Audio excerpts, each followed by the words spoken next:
Solving inequalities. Pause the video and have a go at examples 30 to 33. Solve the following inequalities. Example 30. X plus 2 is greater than 7. On the whole, you can apply mostly the same rules for inequalities as you can for equations. When you can't, I'll explain that as we go along. So we'd want to get rid of this plus 2, so we can subtract 2 from both sides. That's fine in equations and in inequalities. We would get that x is greater than 7 take away 2, which is 5. Example 31, we'd want to get rid of this minus 2, so we'd add 2 to both sides. That's what we would do in equations, and we can do the same thing with inequalities. That's mathematically sound. 19 plus 2 is 21. If 3x is less than 21, x would be 3 times smaller, and x would be less than 21 divided by 3, which is 7. So if 3x's are less than 21, 1x would have to be less than 7. Example 32. This is a tricky one because you've got a negative number of x's. I would recommend adding x to both sides just to make the number of x's positive, and it avoids a lot of problems down the line. I'll explain the potential problems after these two examples. If we add x to both sides, we would get 14, no x's anymore on the left hand side, and on the right we'd have x plus 9. Now the problem is the 9 is with the x, so we want to get rid of that 9. We could take 9 from both sides. 14 take away 9 is 5, and we're left with x on the right hand side. So if we read that from left to right, we've got 5 is less than x.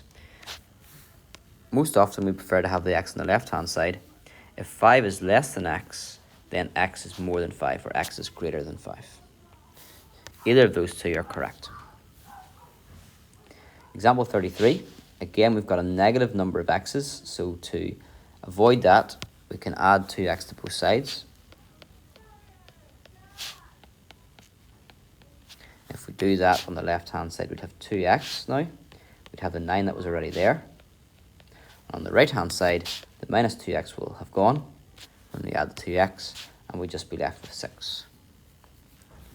We then want to remove the plus 9 because it's on the same side as the x's. So take 9 off both sides. Leaves you with 2x is less than or equal to 6. And if 2x is greater than or equal to 6, and then you divide by the number of x's, which is 2, and 6 divided by 2 is 3. So x is greater than or equal to 3. Any of the steps that I've taken in those 4 examples are fine. You can do them to your heart's content. They are mathematically correct. If we had minus x is less than 4, let's compare this to equations. If we had minus x equals 4, if you're solving this here, I prefer to add x to both sides, so we've got x on the right hand side so that it is positive. But another way to do it would be to divide by minus 1. If you do that, minus x divided by minus 1 would give you x, and x, if you have 4 divided by minus 1, you get minus 4. That's mathematically correct. It doesn't work, however, with inequalities. You can't divide by a negative number, and I'll show you why with a number. Let's say we had minus 4. Minus 4 is less than 1. Okay? If you divide by minus 1, we get minus 4 divided by minus 1. A negative divided by a negative is a positive. And 1 divided by negative 1. 1 divided by 1 is 1. And a positive divided by a positive divided by a negative is a negative. And the result does not hold true.